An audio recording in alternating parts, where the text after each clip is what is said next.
ever-changing world, Off Hollywood Media presents a voice of truth and inspiration, resonating a vibration of love and understanding, illuminating new paths for new directions, as we, as one, strive for higher and higher levels of consciousness, always remembering life changes. And now, your host, our MC, our master of change, Filippo Voltaggio. Ciao, everyone. Good evening to all of you. I am excited about today's guest. Actually, Daniel Pinchbeck is our guest, who's an author, a journalist, and a filmmaker, and a protagonist of a new film being released this week called 2012, Time for Change. I'm also excited because I'm going to get to meet him on Wednesday, because Life Changes is hosting its very first screening of a film, and that film is going to be 2012, Time for Change. And Daniel Pinchbeck will be there at the screening. The screening will be at the Laemmle Theaters on Sunset 5 in Hollywood at Sunset and Laurel Canyon, Crescent Heights. For those of you who want more information, we have that up at Life Changes. We've made an invite, evite, invitation, whatever those things are called on Facebook. I'm learning all that stuff myself. But it's there and also on our website and all over the place. So by all means, and if you can't find it, do write us. Go to lifechanges.ws and tell us what you need, and we'll get you the information for it, whether that's for our Wednesday event or our Friday event. We're going to be at the Conscious Life Expo, which is purportedly the largest expo of its kind, I believe, in the nation. Actually, it's held once a year normally, but this will be the first time it'll be held in October. And that's going to be at the LAX Hilton starting Friday night. And Friday night, Life Changes Live is one of the premier events.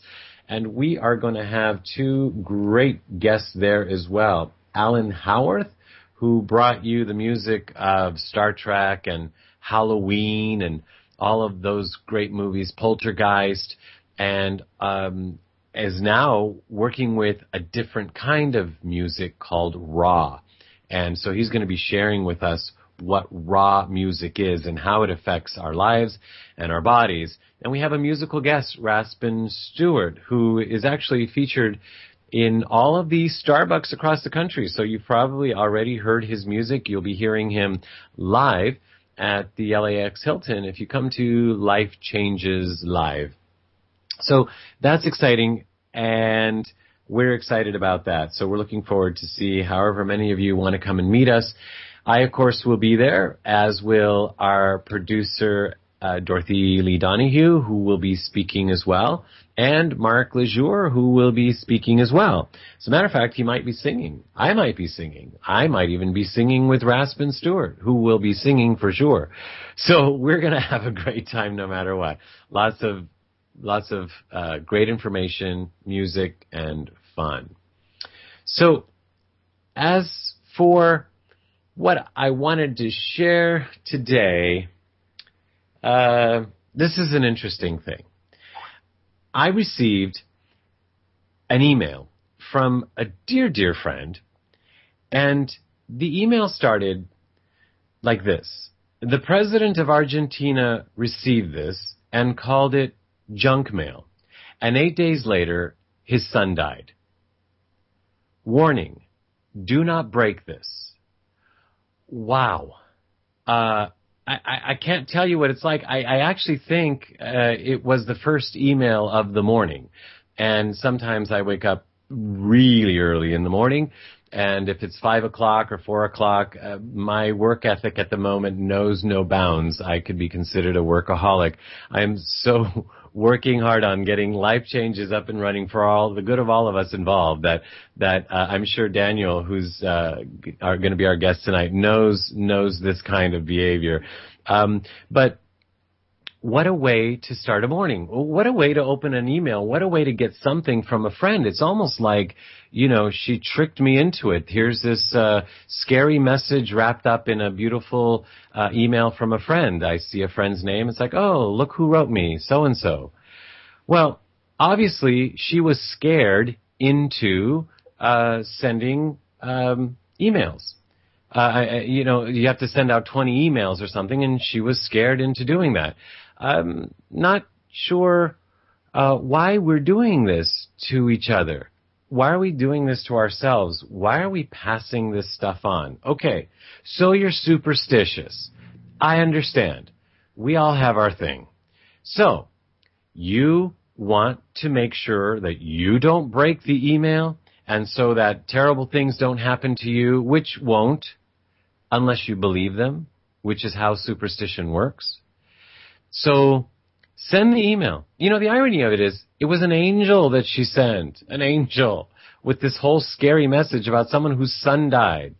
Well, she's got children, so I could understand. But, send the email, if you want, but take out all the scary stuff. Take out the stuff that's threatening. Just send it to 20 people. Just send the angel. And there, you didn't break the email. Or the, whatever it's called. The chain letter or the chain email. You didn't break it.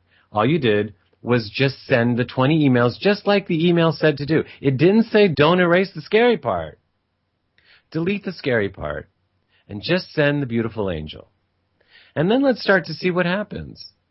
Maybe people will not be freaking out and not be wondering if they break this, if they're going to be breaking superstition and all that stuff. Because superstition really, it works with what you believe. But you obviously believe it. I'm talking to my friends, so just send the beautiful angel. And maybe we can stop scaring each other to death, scaring each other to horrible lives. And maybe we can start treating each other better that way, because that is not only, it's violent is what it is. It's violent. We are, and violating, we are violating the right to send things to our friends and our friendship, and we are being violent towards them by sending them something. The president of Argentina received this and called it junk mail, and 8 days later his son died. Warning, do not break this. Filippo, do not break this, from a dear friend. Let's stop. If we can stop our superstition, much better. But if we can't stop our superstition, let's not impose it on our dear friends because of your fears. And if you feel you need to send the email, remove the threats, you didn't like them when you got them, and send the angel or whatever it is. There. That's all I have to say. I feel better now. Okay. So with that, I'm ready to introduce our guest, who, again, is Daniel Pinchbeck. He's an author, a journalist, a filmmaker, and a protagonist of this new film, just released this week, actually, called 2012, Time for Change. And remember, again, we will be screening this film as Life Changes on Wednesday at the Lamley Sunset 5. And again, you can go to our website at www.lifechanges.ws or find us on Facebook at Life Changes with Filippo to learn all about it. Author Daniel Pinchbeck has deep personal roots in the New York counterculture of the 1950s and 1960s. Very interesting. His father was an abstract painter, and his mother, Joyce Johnson, was a member of the Beat generation and dated Jack Kerouac as On the Road hit the bestseller list in 1957. As chronicled in Johnson's best-selling book, Minor Characters, a Beat Memoir. Pinchbeck was a founder of the 1990s literary magazine Open City with fellow writers Thomas Beller and Robert Bingham. He has written for many publications, including Esquire, the New York Times Magazine, The Village Voice, and Rolling Stone. In 1994, he was chosen by the New York Times Magazine as one of the 30 under 30 destined to change our culture. And that's what he's working on doing. His books include 2012, The Return of Quetzalcoatl, and Breaking Open the Mind, a psychedelic journey into the heart of contemporary shamanism. Pinchbeck appears in the new feature film documentary 2012, Time for Change, directed by João Amorim. With that, welcome Daniel Pinchbeck to the show. Thanks for having me. You're welcome, Daniel. And I look forward to meeting you on Wednesday. You're not going to meet me on Wednesday. Oh, you're not coming. You're headed to New York, I bet, for the opening there. Exactly. Very good. And I should probably mention, or I'll let you mention, some of the luminaries that are in the film that are going to be joining you in New York. Well, I mean, the luminaries in the film, there's a whole bunch. There's some of them are going to be in New York. But not exactly sure which ones. But the film has Sting in it, talking about his ayahuasca experiences. David Lynch talking about his transcendental meditation work. Ellen Page, the actress, talking about her permaculture design work. Gilberto Gil, the Brazilian musician and Minister of Foreign Affairs, talking about yoga, nutrition, and then a lot of design scientists, Paul Stamets, the mycologist, and John Todd, and Barbara Marx Hubbard, and economists, and indigenous activists, and spiritual leaders.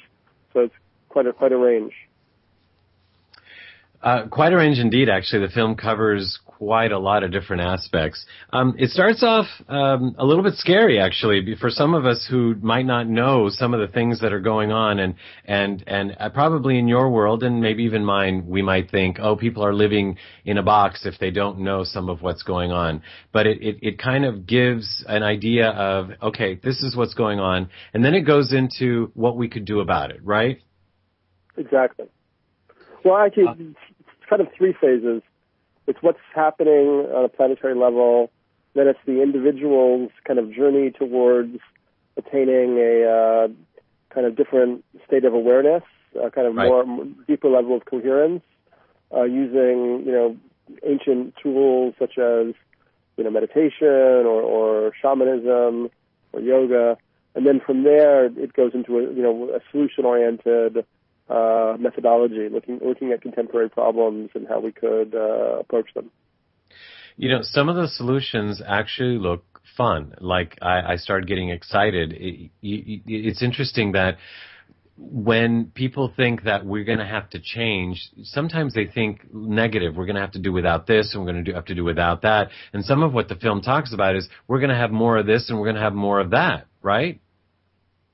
Yeah, exactly. We could have more community and less, mindless consumerism.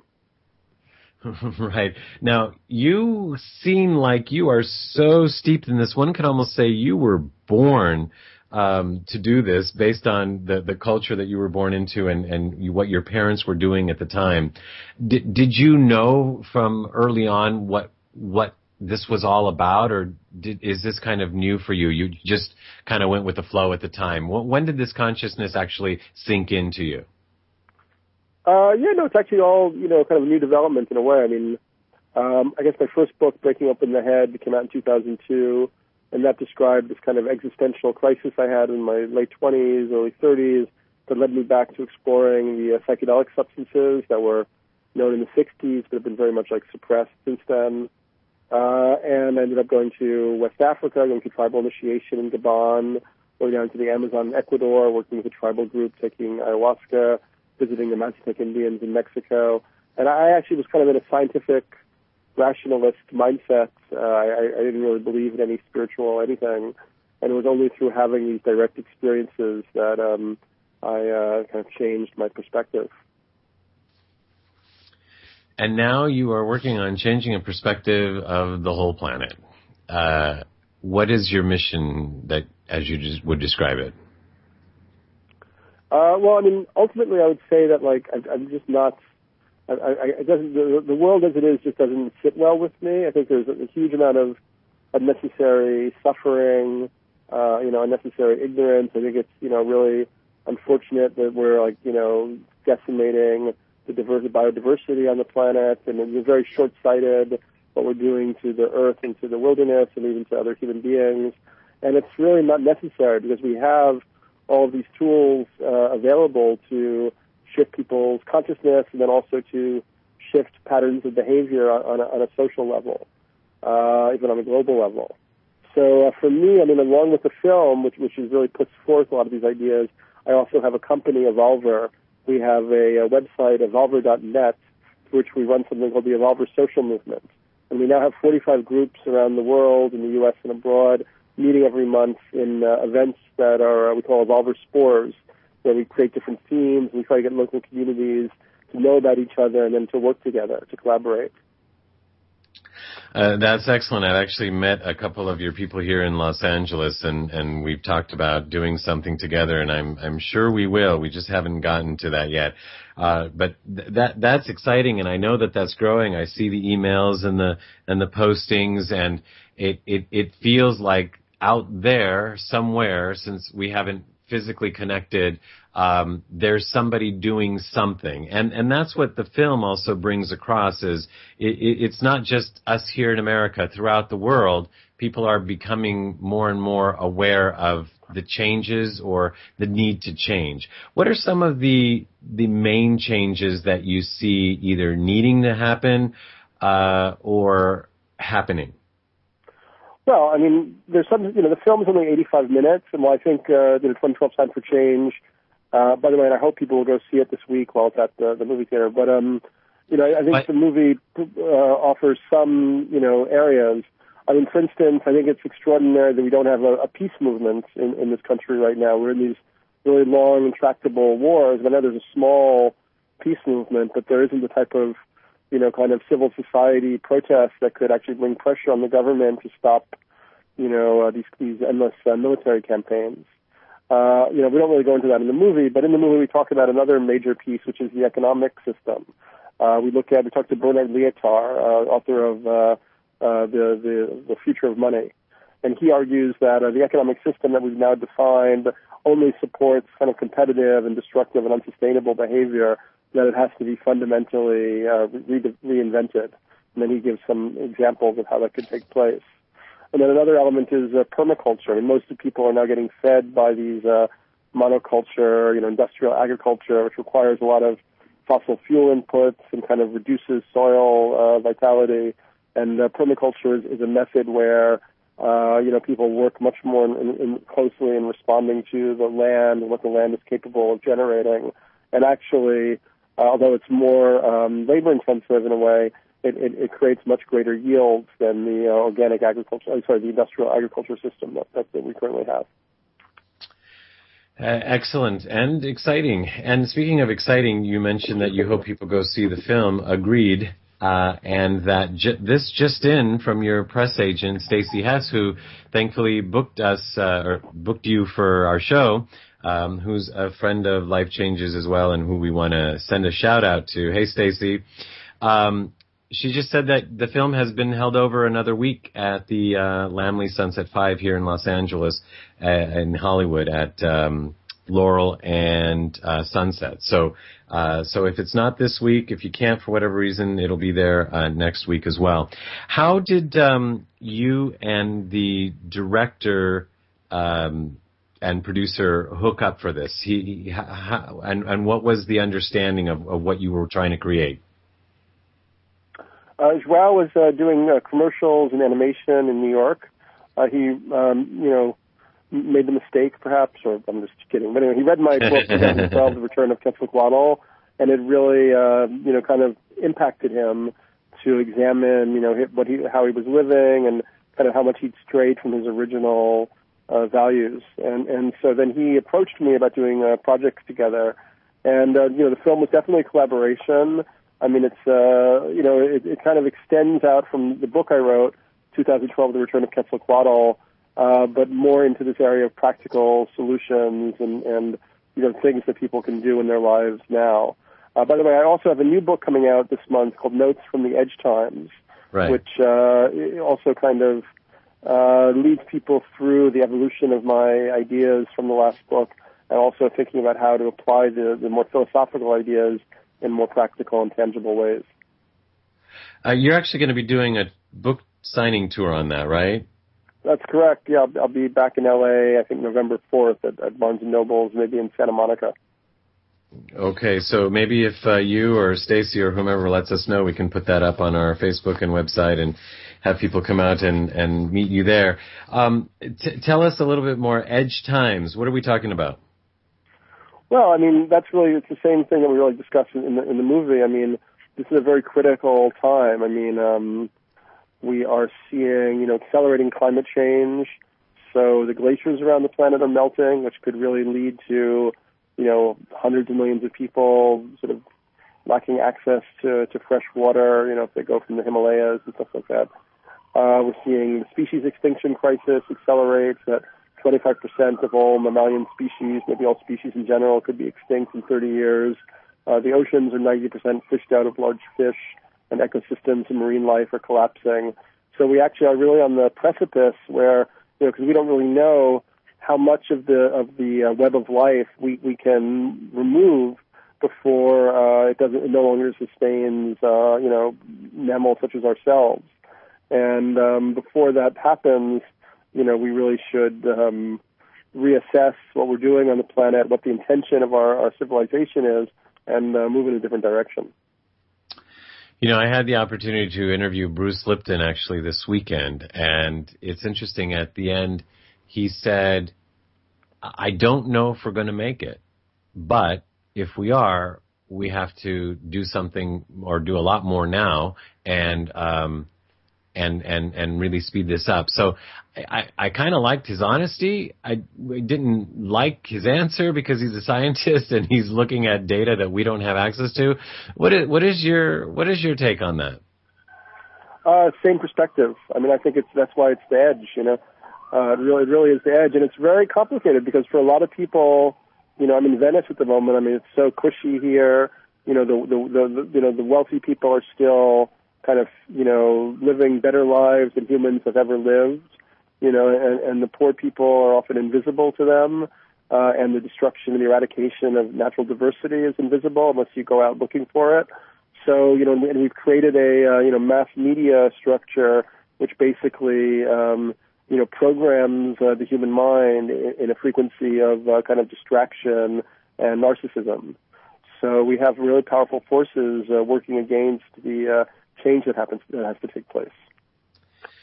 So how do we awaken to that? If this is the cocoon that we live in, and for some it's cushy and for some it's comfortable, they have to be either jarred out of it or understand what is being presented, and obviously a movie like this, 2012, Time for Change, can help. But do you believe that there is something that we could personally do to help us get to a new level of understanding here? Yes, I mean, and that's the stuff that I've discussed in the film and in my book, and then also, what we're actually trying to put into practice through the Evolve for Social movement. People need to come together and begin to discuss these real facts and trends that are going to lead to sort of very negative outcomes unless they become very proactive. And frankly, I mean, I don't know how much change is going to come until there is more catastrophe. I mean, we've seen the Gulf oil spill. Now apparently there's a lot of illness happening throughout the whole region that isn't even getting covered or reported in the mainstream media, which just says, oh, the oil is all gone. Well, that's because these dispersants report in that are known to be extremely carcinogenic, so now people are starting to get sick down there. So, and that's not even leading to much in the way of outrage or civil society organizing. So, nobody can really say at this point, what it's going to take.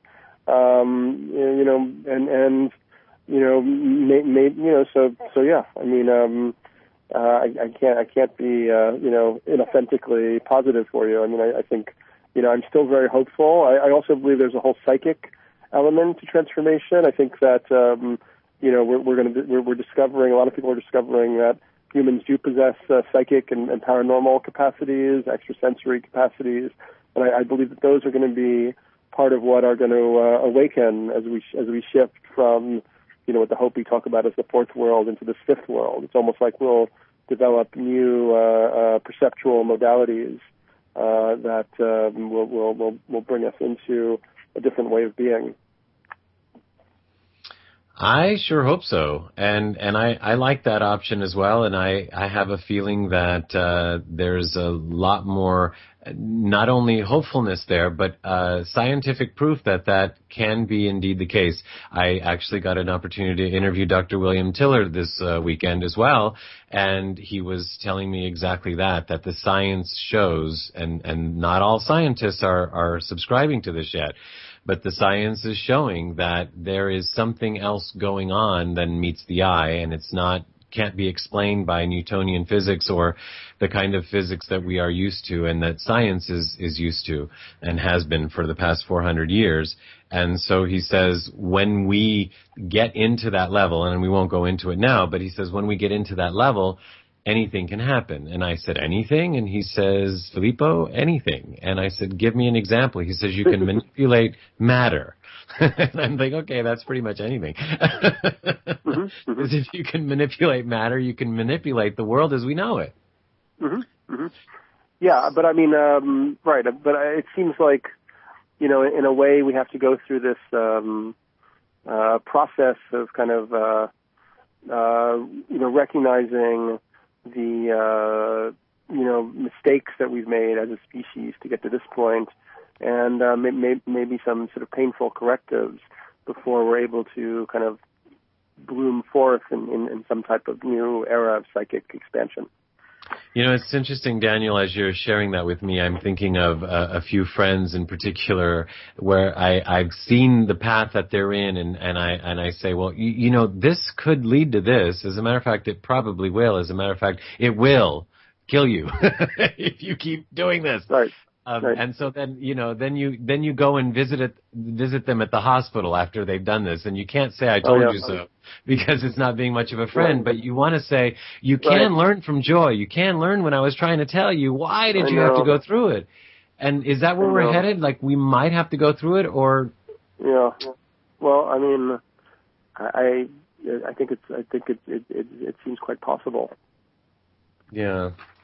Well, when we come back in just a moment here, I want to ask you about some experiences that you have had that have gotten you to see things in a different way that I know that you like to share. So I'm looking forward to having that conversation, and I think you know what that's about. So I want to remind everybody that we're speaking to author, journalist, filmmaker, and protagonist of the new film 2012 Time for Change, Daniel Pinchbeck.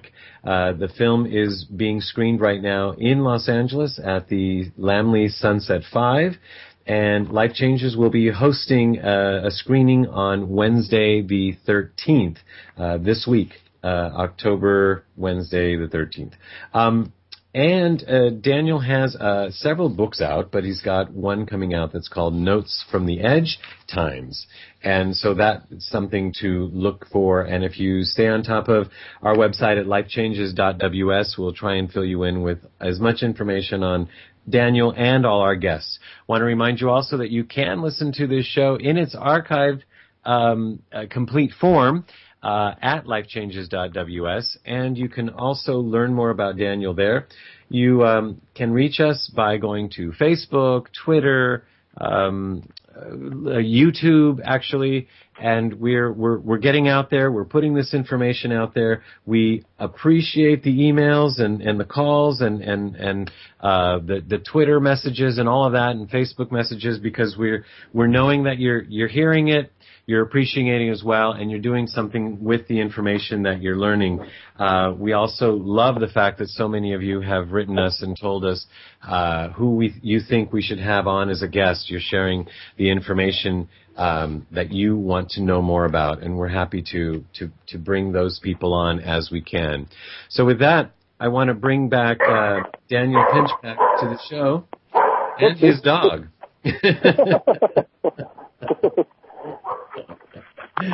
Yeah, let's go. I'm just going to warn you that in like 10 minutes-ish, I'm going to have to leave because I'm in Venice and I have to make it to the theater by the time the show lets out. Oh, absolutely. That's exactly the time that we have allotted. So perfect. Because I know you have a screening tonight. The dog's name is what? Actually, it's not my dog. I'm at a friend's house in Venice. I'm a little allergic to dogs, actually. So. Oh, okay. Well, the dog wanted to be heard on radio. Okay, Exactly. so you have had some experiences that take you almost literally out of your mind that you even have written about and talk a little bit about in the film. Can we talk about that? Yeah, I wouldn't say they took me out of my mind. I would say they took me into my psyche. Okay. But yes, I mean, I've done a lot of work with shamanic plants, especially ayahuasca, which is a medicine sacred plant compound. It's from the Amazon basin. That's used by tribes from Brazil through Ecuador, Colombia, Peru. It's two plants brewed together that create a visionary psychoactive effect. Yeah, I mean, I've worked with mushrooms. I went to West Africa. I worked with iboga, which is known in the West as ibogaine, ibogaine, where it's gaining a lot of interest as a treatment tool for heroin and cocaine addiction. What happens from an American perspective? I mean, I personally have seen people go through it that are Hispanic or Mexican and all that, and have them describe it. But here from the basis of how we've been raised and how we've thought about these things, what happens and what's your perspective on it? Boy, I mean, that's, I had to write a whole book. Right. Well, I mean, I think that, the idea that humans are the only kind of entity that possess consciousness is not, to me, seems like a wrong idea. And I believe that, the plant world, which is kind of an elder species intelligence, can communicate with us, and it's kind of almost like designated these certain plants to be teachers to humanity as we go through our kind of adolescent initiatory hazing process. So I think that plants like the peyote cactus and the psilocybin mushroom species and the ayahuasca compound, they're actually kind of emissaries from this elder species wisdom of the plant world, who are showing us to ourselves, and then they give us visions of these other astral plane realities, and just point out to us our faults and kind of give us the opportunity to grow. So this isn't necessarily, for those who might argue, he likes to take drugs, or this is, he's a pothead or whatever. This isn't necessarily fun, is it? No, I mean, it can be extremely beautiful and amazing and fun, but you can also have can be like work, I worked with one tradition called Santo Daime from Brazil, which is a religion that uses ayahuasca as its medicine, and they do all-night ceremonies where everybody wears white and sings these hymns together. Sometimes you dance a little two-step in a tiny little box for 8 or 10 hours, and they call their ceremonies works. So it actually is, it requires a lot of stamina, and you have to be willing to kind of work with the whole community. And where do you personally think that these experiences are coming from, having done them? Do you think that they're coming from your pineal gland and they're already in you, or that you're connecting to something outside of yourself? Well, I mean, maybe that's a false dualism, according to quantum theory or string theory or, Vedantic Hindu philosophy. It's, you go into the, deepest molecular quantum flimmering levels, and there's a whole other, cosmos there. So maybe it's just maybe consciousness is kind of a universal phenomenon, and these substances help you kind of beam into different aspects of this larger field of consciousness. Okay, so have you been shown things? Obviously, you share in your books and in the movie so much. Mm-hmm. What would you like to share with the audience here that could pique their interest in the movie and the books of what you've been shown, what you've experienced, what you've seen?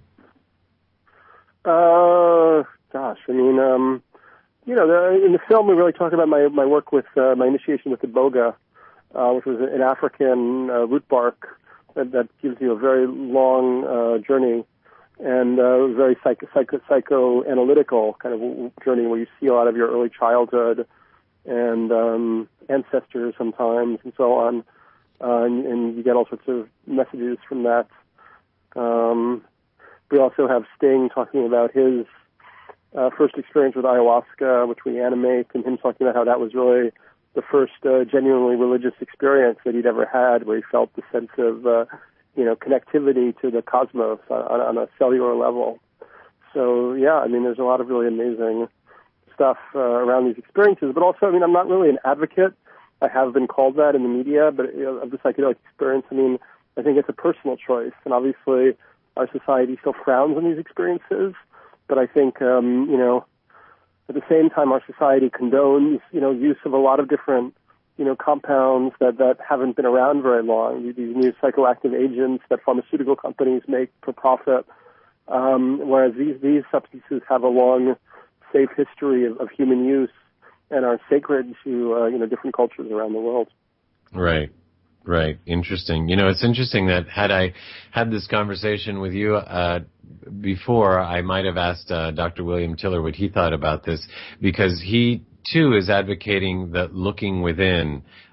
He talks about meditation and all that, and this is coming from a scientist who's been practicing science in industry and in laboratories for over 50 years. He's an 80-year-old something man, and bless you, really well respected in the industry, and now considered a heretic by many because of these exact things that he's sharing. So, how are you sometimes, you said like the media says that you're an advocate of it, and I could see where they could get that and that they build their hype the way they do. But, it seems to me that it doesn't matter to you what people are saying. You feel like you have a mission and you just got to do what you got to do, right? I feel like, and I guess that's something that I also gained from, you mentioned my heritage. My mother was part of the Beat generation, and, those guys took a big hammering in the mainstream media. They were kind of proposing that, our society had become very conscripted, and there was, that people had lost contact with their essence, and, there was this deeper potential for liberation, and that really led to a lot of what happened in the 60s. But I think if you're somebody who is, bringing up new information that the culture wants to resist or feels a little threatened by, you're going to get hammered a little bit, and it's almost a good sign. It's almost like the cult, you've awoken the antibodies of the cultural mainstream. So, I try not to take it personally.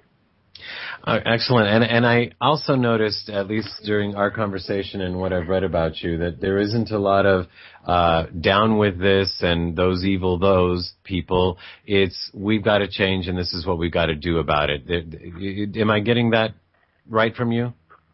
Yeah, I mean, I think that whole kind of aggressive negativity of a lot of left-wing political activism hasn't really served us very well. And, I think we really don't have time for that anymore. Really, we have to figure out what are the, connection points. So, my Evolver is actually a LLC. It's a corporation. And that was very intentional because I feel like corporations, have been very destructive, but they're also very powerful agents of transformation. So if you look at alchemy, it talks about turning poisons into medicines. So the question is, how can we take some of the poisons of the capitalist and corporate system, which have been so effective for changing, the world, but then employ them, for the good and for the elevation and betterment of people. Daniel, excellent. Give everybody the website for Evolver, please. Absolutely. Well, I have a web magazine, realitysandwich.com. And then Evolver is evolver.net. And then obviously the film website, which was hacked last week, so it's actually not working very well right now, is 2012 timeforchange.com. That's interesting about the hacking of that. I'm sorry to hear that, but things have happened like that, and we still persevere. So I know you've got to go to a screening, actually, but is there any last things that you'd like to share other than encouraging people to come see the film? Yeah, I think we got across some ideas there. I mean, I just encourage them to check out the work and check out the film and the books. And thank you very much for this opportunity to chat. Daniel, thank you. Keep doing what you're doing, and look forward to meeting with you and having your screening on Wednesday with or without you. Awesome. Have a great night. Thank you. All right. Bye-bye. Wow. There's so much going on and so many people that are doing it from different perspectives. And I find that absolutely fascinating. From yesterday getting to interview in person and on camera Dr. William Tiller, who is very scientific, and one would think a certain way because he's of an older generation. He's over 80 years old. At least I think he is. I hope I'm not saying something that he's not. Somebody told me he was over 80. Maybe he's only 60. Who knows? I should find out before I say that. I hope he's not listening today. But what was I going to say?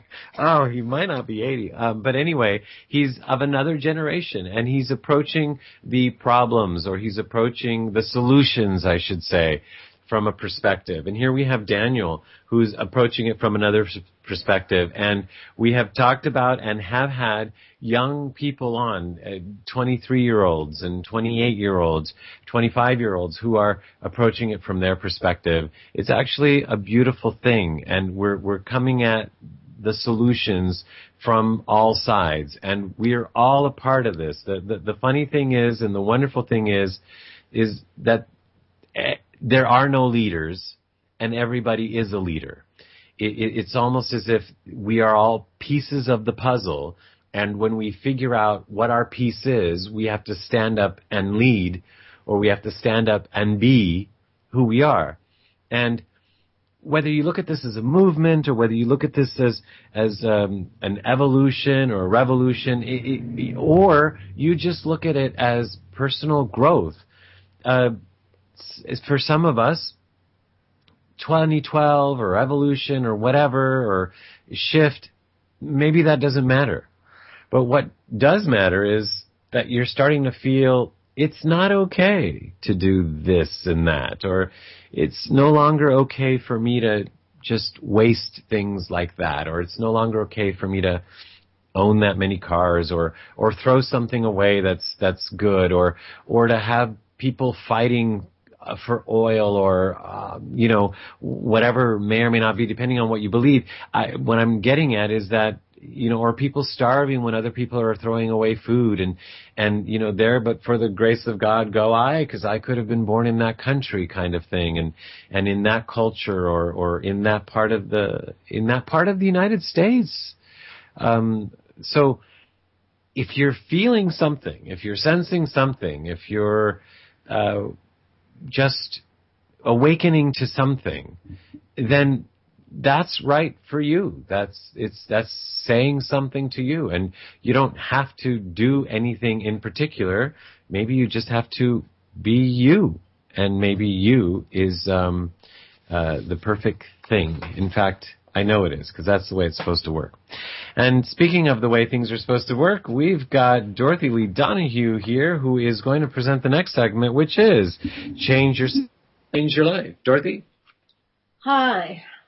It's change yourself, change your world.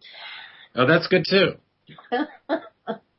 And here it is, Dorothy Lee Donahue. Hi. Each week I ask you to remember that you are the power in your world. And I get calls or emails every now and then asking me what I mean by this. The answer is really quite simple. We're programmed from the time we are born to believe that we're helpless and are to give our power away. This is pretty much true for a little while, because as babies, our parents are the power in our world. And without them to take care of us, to feed us, to change our diapers, to clothe us, and to protect us from the elements, we wouldn't survive. They also teach us how to talk and how to get along with others, or not. Depends on our parents. And they also prepare us for school and society. For many of us, our parents are our gods. They're so big. Think about it. We look up to them. We really do. And we should. And because they are our very first authority figures, and because we've been programmed to believe that if we don't do what they want us to do, then we're bad and wrong. So some of us choose to believe this for the rest of our lives. And thus, we give our power to them forever until we remember or we're reminded that we are the power in our world. So then, this vicious cycle can go on and on. We're sent to school and our teachers become other authority figures. And we must do exactly as they say and be very careful to not think outside of the box. If we don't do exactly what they say, then we run the risk of being diagnosed and labeled and maybe told that we have ADHD, and then they fill us full of Ritalin. And then as we grow up, the government becomes the ultimate authority figure. And all you have to do is open up a newspaper or turn on the TV and you can see where this has gotten the world. But tonight I want to talk about another authority figure, and that is the medical industry and doctors, and how we must begin taking our power back. Now, I'm an authority on this. In 1993, I had an accident that led me into a workers' compensation situation. And not only did I lose my mind during this period, I nearly lost my life 3 times during my 13-year ordeal within this system.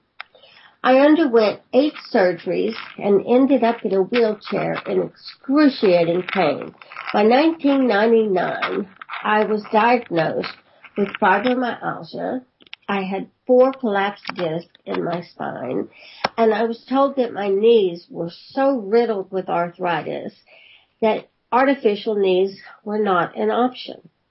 I was also told that my spine was also riddled with arthritis that was beyond help, and that my entire skeletal structure was beyond hope, and that there was nothing that could be done for me. Well, from my point of view, it hurts too much to walk more than a few feet at a time. It took a long time to do that too. It hurt to lie down. It hurt to sit. It hurt to stand. It hurt to move. I had torn the rotator cuff in my left shoulder, so it was difficult to move the left side, my left arm. I couldn't sleep without lots of medication, and I was on muscle relaxants, antidepressants, pain medications, and more. I hated my life. I mentioned earlier that I almost lost my life 3 times during this ordeal, but that isn't exactly the truth. The truth is that I died 3 times. The medications didn't work as fast as I wanted them to, and the warnings on the bottle said, may cause drowsiness. Alcohol intensifies effects. So in an attempt to go to sleep, because when I slept, I couldn't feel the pain as much. So in March of 2001, I washed the pills down with a little wine.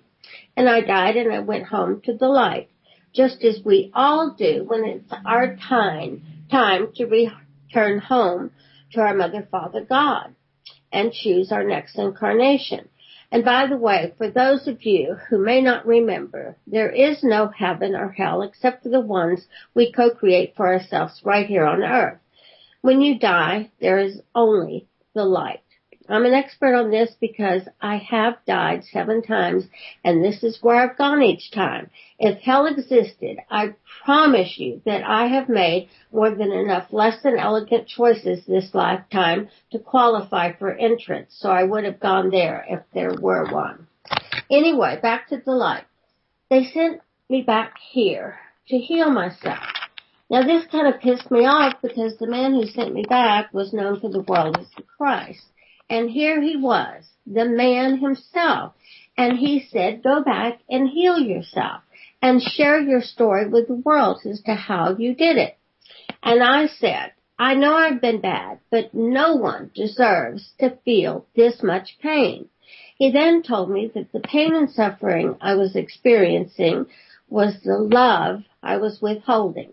Now, this really made me angry because he and I had had several conversations before this one, and he had always told me what a wonderful big heart I had and how much love I had shared with others and how many loving miracles I had co-created for my big loving heart. And now he was saying, what was going on here? And he said, you're not loving you. You're much too intelligent to be making the choices you are making. Go back and listen to what you are telling your clients. Get well. Get to work. Connect and listen to your higher self and do what you have come here to do. And then the next thing I knew, I was back in my body and puking up my guts and feeling like I was dying, but knowing that this was just the beginning of a truly bad hangover. So what does this have to do with being the power in our world? Simple, really. I've given all of my power to the doctors and the pharmacies, and I'd forgotten the power within me. I had forgotten that my tomorrow is what I believe, feel, think, say, and do today. I had also forgotten that my body believes every word I say, and I'd also forgotten the power of the mind to heal. I had forgotten that all disease begins in the emotional and mental bodies first, and that our physical bodies are crying out for water and alkalinity and proper nutrition.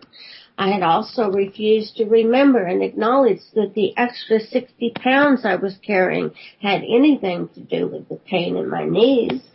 The doctors had never once mentioned that losing weight might take some of the pain, might make some of the pain go away. Not once. So why should I bother thinking, and why bother remembering all of the things I just mentioned? These are the things I've been teaching for years. These are the methods that I have used in the past to heal minor things in myself and to assist others in healing. So what went wrong? I had given all of my power away. Once I agreed to the first unnecessary surgery, I was the one not taking the responsibility for my physical condition.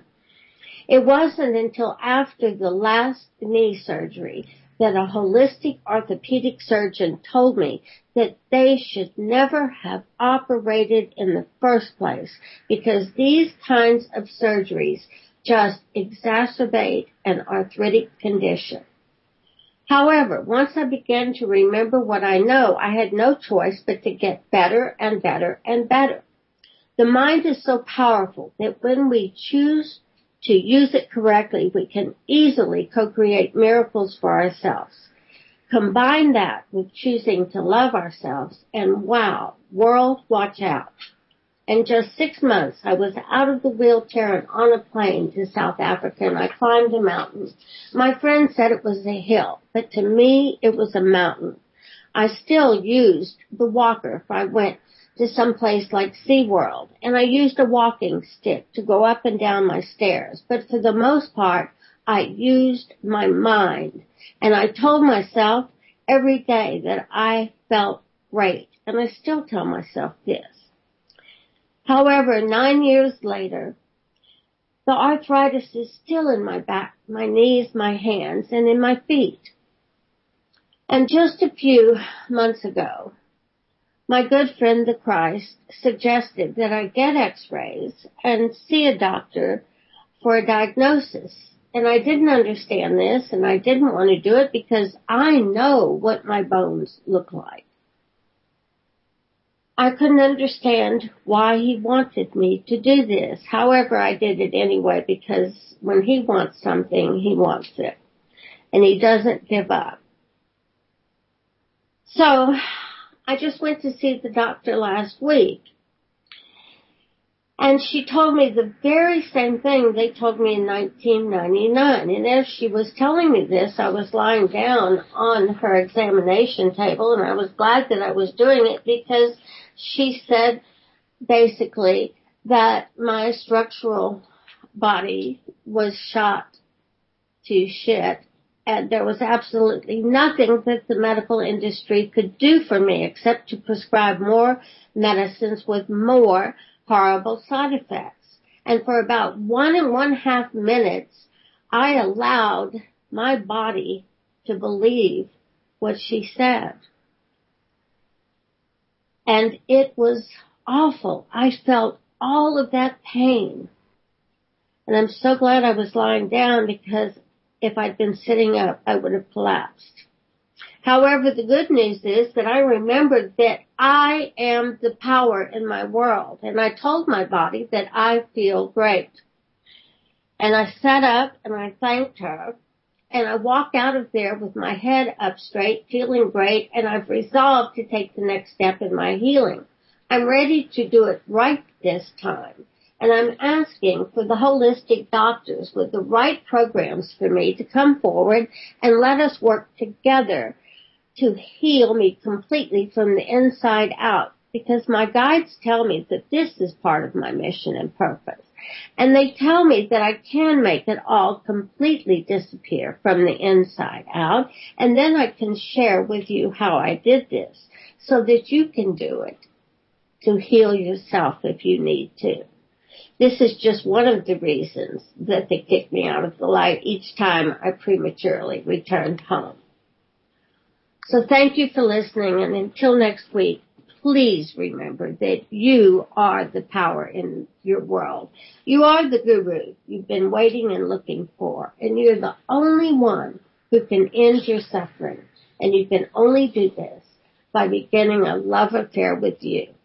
Let us choose to become very conscious co-creators by making the most elegant choices possible, and let us never forget that we are powerful beyond measure, and that we are love, we are lovable, and we are loved. Well, well, well. Thank you, Dorothy Lee Donahue, with Change Yourself, Change the World.